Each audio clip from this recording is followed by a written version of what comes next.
Today, I'll guide you through the step-by-step process of how to download YouTube videos and watch them offline on a PC.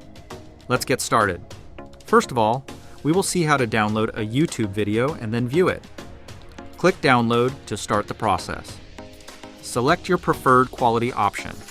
Note that downloading YouTube videos in HD requires a YouTube Premium subscription.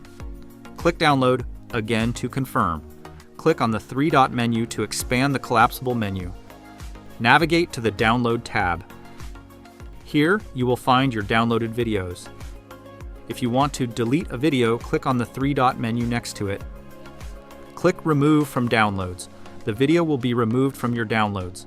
Please note that the interface or page changes quite often. So if the page or interface looks different, don't worry. It's the same process with slight variations, but the core steps will remain the same.